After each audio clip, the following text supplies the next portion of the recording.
Buen día, nos encontramos con el docente Juan Manuel Susunaga.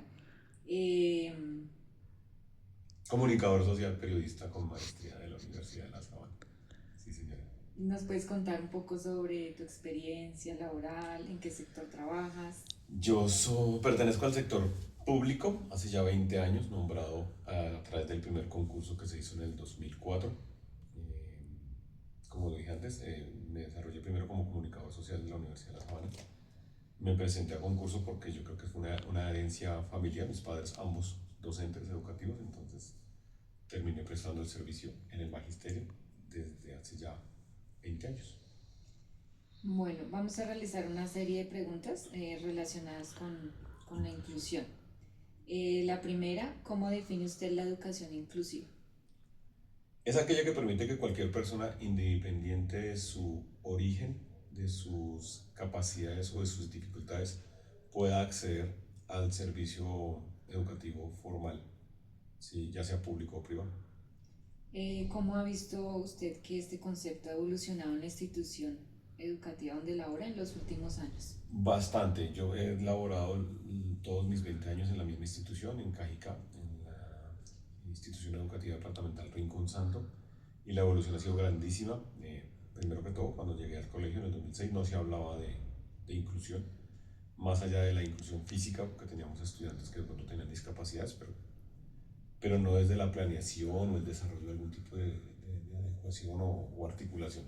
Luego aparece la ley en su momento, y llegan personas a capacitarnos en el manejo de lo que para ese momento era los PIAR, los proyectos institucionales, perdón, proyectos integrales de ajustes razonables. Bueno, ahí la estoy equivocando en este momento. Y luego sí ya, de parte mía, en los últimos tal vez 10 años, todo el deseo de conocer qué significa el diseño universal para el aprendizaje. Entonces ha sido un cambio muy grande. Actualmente tenemos una persona que nos apoya constantemente en el colegio, que incluso está nombrada para el colegio, para ese tipo de acción, para todo lo que tiene que ver con inclusión, con aquellos estudiantes que necesitan ya sea física, emocional o cognitivamente algún tipo de adecuación curricular. En su práctica diaria, ¿cómo diferencia el concepto de equidad frente al de igualdad de oportunidades? Para eso yo siempre he tenido en imagen, una fotografía en la cual aparecen unos niños que están viendo un partido de fútbol, y la igualdad es que a los tres niños que están viendo el partido detrás de una pared les ponen el mismo banco, o sea, exactamente el mismo banco que mide lo mismo para los tres, independientemente de la estatura que tienen los tres. En cambio, la equidad es ponerle a cada uno un banco de acuerdo a la estatura para que todos puedan ver el partido. Yo lo llevo al aula de clase, entonces igualdad sería darles a todos lo mismo, el mismo contenido, la misma actividad, la misma forma, el mismo método, independientemente de la forma como cada niño aprende. Me parece que eso está mal. O está incompleto, no es que esto más, sino que está incompleto. Lo que apunta a la equidad es que de acuerdo a lo que cada niño necesita por aparte, ¿sí? Se le debe dar a cada niño, ¿sí? Respuesta precisamente a esas necesidades, y eso tiene que ver muchísimo con inclusión. Desafortunadamente en el ámbito público, ahí sí tengo que ser muy claro, con el deseo de mantener el cupo de cada salón de acuerdo al espacio, que eso fue post pandemia. La pandemia hizo que se midieran los espacios para saber cuántos estudiantes correspondían por metro cuadrado. Ahora eso se utiliza desde la matrícula de Cundinamarca para saber cuántos estudiantes pueden tenerse en el aula de clase, y eso violenta completamente la inclusión desde el sentido de la equidad. ¿Por qué? Porque hay estudiantes que necesitan más tiempo de atención del profesor que otros. Hay niños que aprenden muy rápido porque su estilo de aprendizaje es así, y hay otros que aprenden mucho más despacio y esos requieren más atención, lo que hace que se vuelva un problema de convivencia el que yo me dedique a solo un estudiante. Como no tenemos asistentes ni ayudantes, ¿sí? Entonces en un curso de 38 como los que tengo este año, si yo me dedico a uno en grado sexto, solo para poner el ejemplo, que en grado sexto hay mucho niño que necesita atención, muchísimos niños, porque, no sé, tal vez los estudios a futuro demostrarán que la pandemia les hizo un efecto completamente negativo, hace que yo me centre en uno e inmediatamente los demás provoquen indisciplina. Entonces me parece que que la diferencia está allí, en que cada niño reciba lo que necesita y no darles todos por igual. Darle a todos por igual es una clase magistral. Los formo en filas, yo me dedico a mi tablero, que ellos hagan la actividad que corresponda y todos reciben la misma instrucción visual, auditiva, kinestésica, como sea, pero todos reciben la misma, cuando de pronto el niño no la puede recibir de la misma manera. Ok.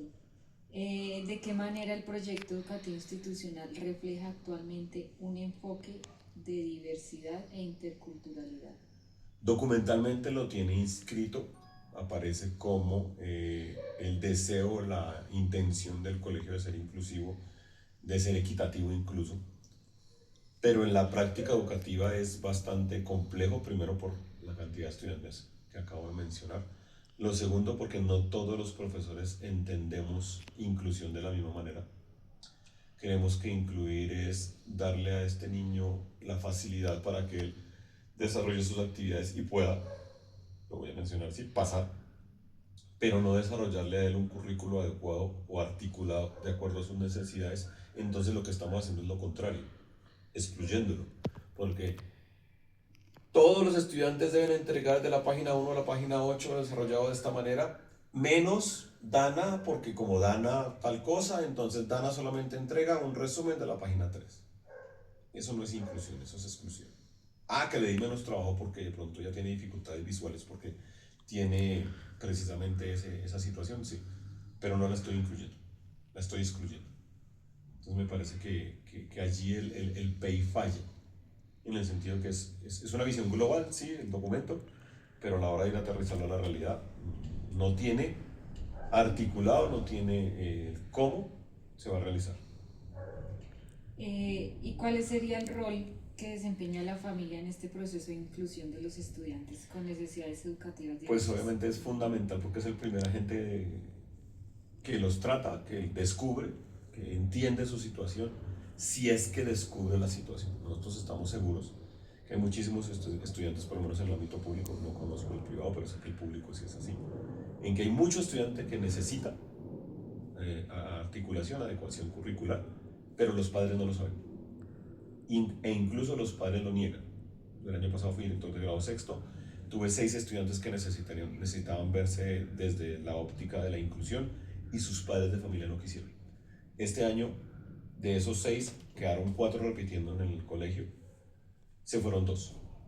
Ya no pertenecen al sistema formal de educación 2, porque sus padres negaron en su momento que sus niños necesitaban articulación, que necesitaban un plan integral, ¿sí?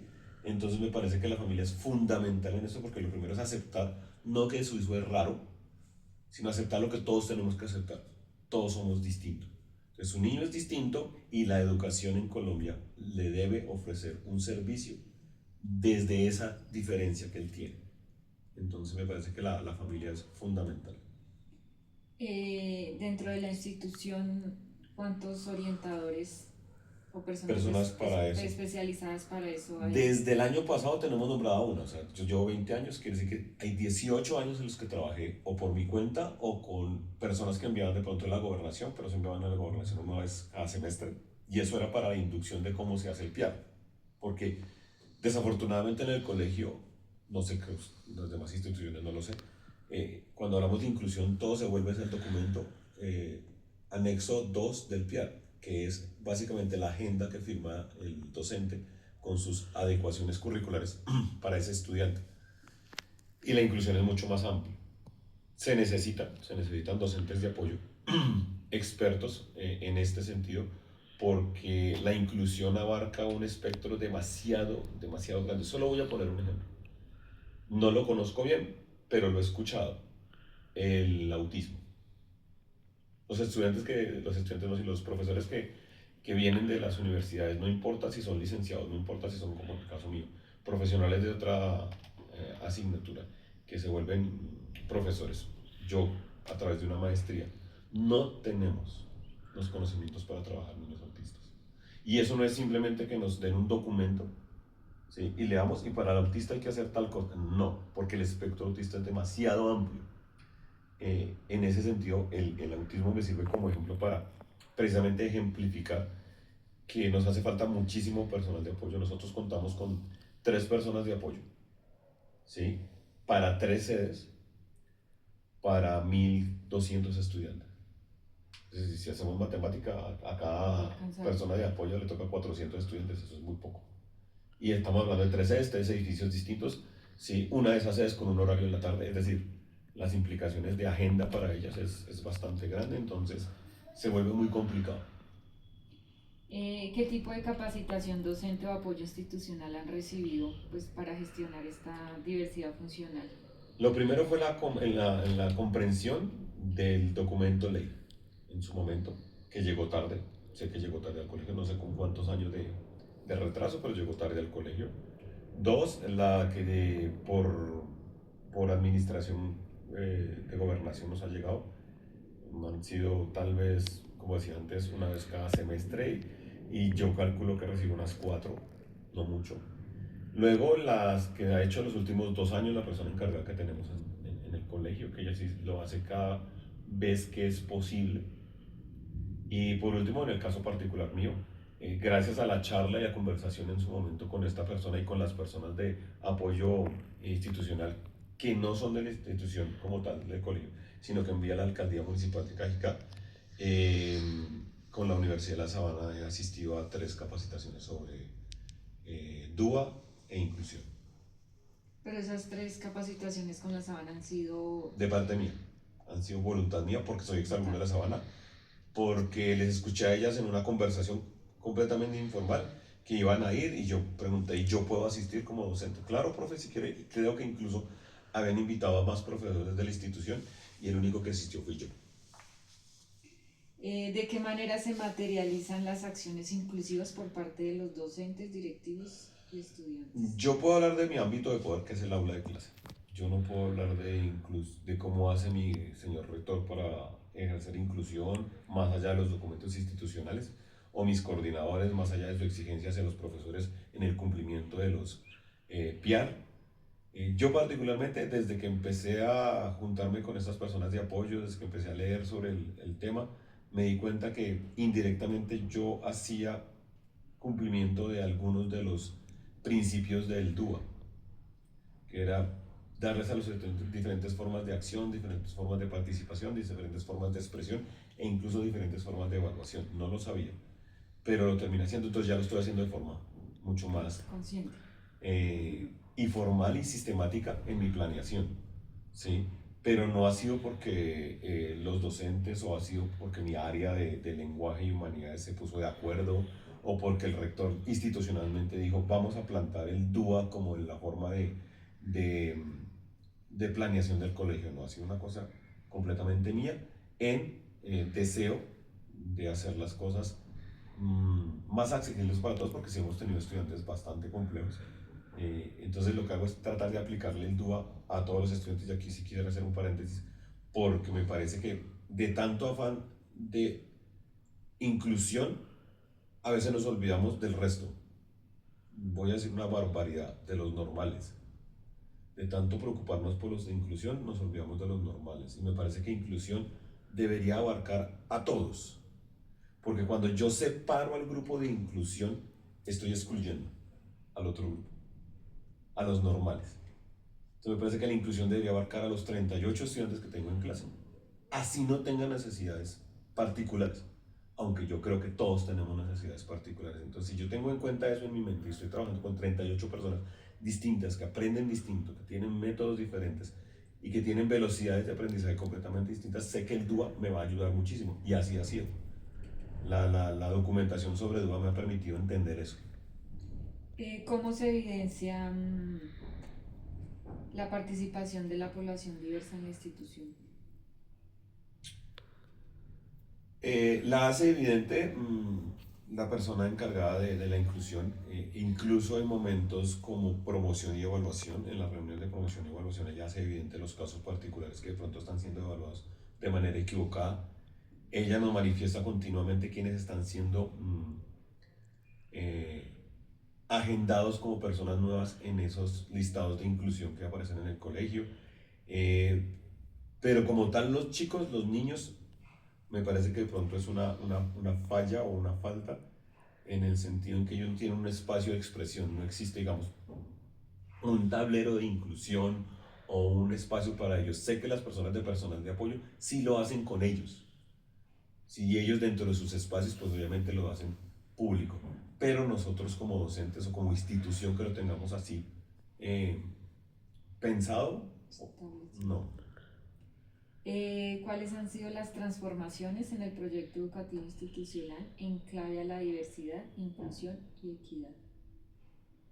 Eh, en lo documental, mi jefe, el señor rector, es muy dado a cumplir la ley, por lo tanto la exigencia de él viene desde lo documental en el PEI como tal, luego la exigencia de sus respectivos coordinadores, el académico, pues lo que es la planeación, y lo convivencial, el respeto precisamente al hecho que ellos son incluidos en las aulas. Más allá de eso, desconozco, porque pues el trabajo es individual con los estudiantes en la medida en que la persona de apoyo, ¿sí?, nos colabora en la corrección de los PIAR, en la elaboración incluso de los PIAR, pero nosotros como docentes no tenemos un espacio en el que nos reunamos y hablemos de la población de inclusión. Y por último, ¿qué estrategias se han implementado para mitigar el riesgo de abandono escolar de estudiantes diversos? En principio, el respeto por el desarrollo de su libre personalidad, por utilizar este término. El dos, el debido proceso, el que ellos nos informen desde la parte médica qué es lo que tiene y se les respete. Tres, la elaboración de los PIAR y el cumplimiento de la elaboración de los PIAR. Entonces, incluso hemos tenido que reversar decisiones que se han tomado de forma institucional, ya sean consejos académicos, consejos directivos, por equivocaciones en esa elaboración de los ajustes razonables de los estudiantes, precisamente porque ya sea que el docente desconoce la situación del estudiante o el padre desconoce la situación del estudiante, y la ley nos obliga a que, independientemente de que exista o no exista un diagnóstico médico, ¿sí?, si es evidente que el estudiante necesita ajustes razonables, se deben hacer. Por eso el paréntesis que hice en la pregunta anterior es que todo estudiante debería tener exactamente el mismo manejo de ajuste razonable si es evidente, ¿sí?, que tiene dificultades de algún tipo. Bueno, profe Juan Manuel, muchísimas gracias Con muchísimo gusto. por su tiempo.